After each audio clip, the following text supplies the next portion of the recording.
Alright, so you guys remember that one game series that copied Pal World? Pokemon is a certified classic in many of our hearts. It doesn't matter which generation you started in, and who your favorite starter is, what your favorite game is, or which is your favorite legendary.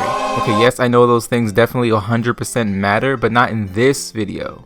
Please don't kill me. We're more so talking about the general concept of Pokemon and how insane it is. Everyone in the Pokemon universe is insane. Yeah, so how would you survive if you were the main character in a realistic Pokemon universe? Let's find out. I was gonna start by saying the first 9 years of your life are probably the most sane years in the Pokemon universe because hey, you're young. You can't be a trainer yet, blah blah blah. But as we know, Pokemon are dangerous. You might think about the cute little Pokemon out there that'll probably be your child's friend or some shit, and that's true, but a lot of Pokemon not trying to be your friend, bruh. I wonder what the chances are that niggas even make it to 10. All it takes is you playing outside as a kid and a Drifloon comes along. Look at this thing's Pokédex entry. There are rumors that Drifloon steals children that hold onto it, guiding them to the afterlife. Huh? Nigga, fuck you mean guide them to the afterlife? And it's not just ghost type Pokemon because all of them got wild entries, but shit, look at this Pokemon, Pawniard. Oh look, what's that? Knife hands. And don't say, oh well, obviously we can keep them away from that kind of Pokemon. Bro, no you can't. You know how this works. Step into some wild grass and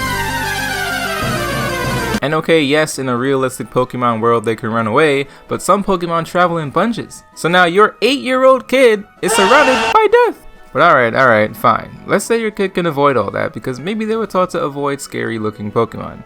Beware. Cute, right? Huggable even? Nope.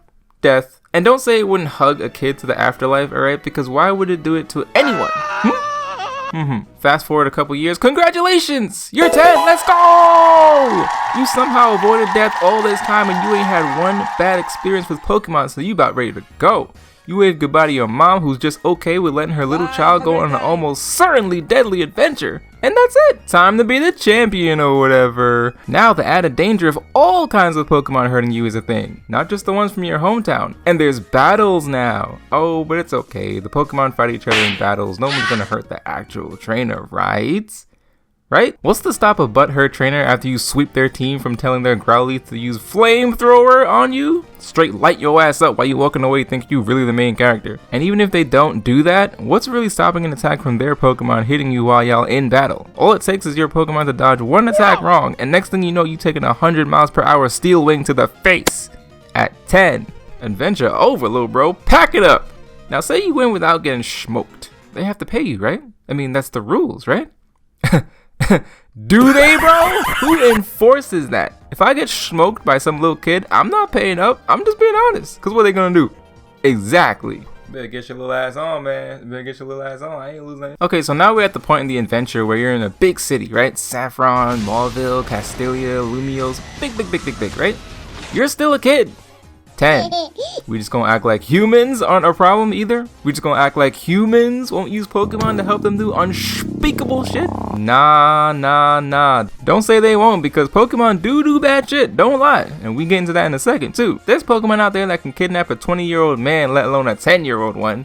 And then shit, that's it. You go forever, my guy. Nobody coming to look for you either because they got enough problems of their own. Your mom definitely never give a fuck. So all you have at this point is the police. You think they're gonna help? You think Officer Jenny number 247 is gonna find you, bro? Nope.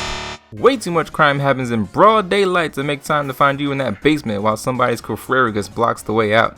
And they can't even manage the crime in the open. Speaking of crimes in the open, oh right, depending on where you live, you almost certainly have a literal madman ruling a criminal organization right in front of everyone's faces and nobody does a good goddamn thing about it.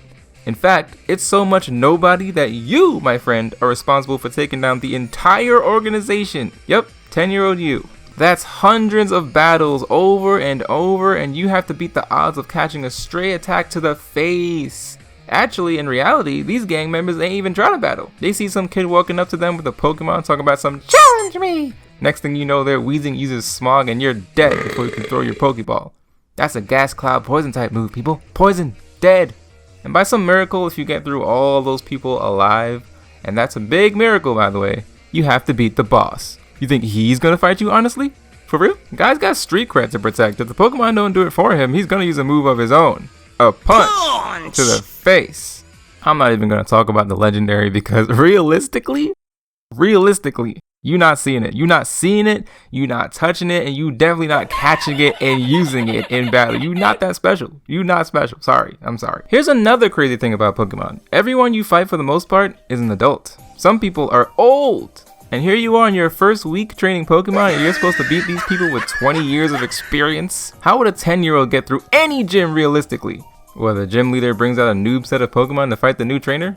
Why would they do that? And at which gym does the leader say, alright, I'm gonna fight with my real set? Because the champion is real and he is not gonna go easy on you. So let's say by some splendiferous luck, I'm talking 1 in a quadrillion chance you survived the first 9 years of your life without being guided to death, crushed to death, or stabbed to death. You survived being poisoned to death, burned, frozen, zapped, beaten, tossed, etc. You survived flying on top of a Pokemon without falling off. You survived surfing on top of a Pokemon without drowning. You survived kidnapping. You survived potential torture. You survived hundreds of battles, thousands even, without catching a stray attack. Faced hundreds of much older, clearly bad people without being mercilessly murdered. Somehow saved the fucking world and beat 8 of the best trainers in your region, all at 10 years old. And now you gotta beat the top 0.001% Pokemon trainer? Yeah, I don't think so, my boy. Pack it up. The only reason I'd want to be in the Pokemon universe is to smash Lopunny till she reached level 100.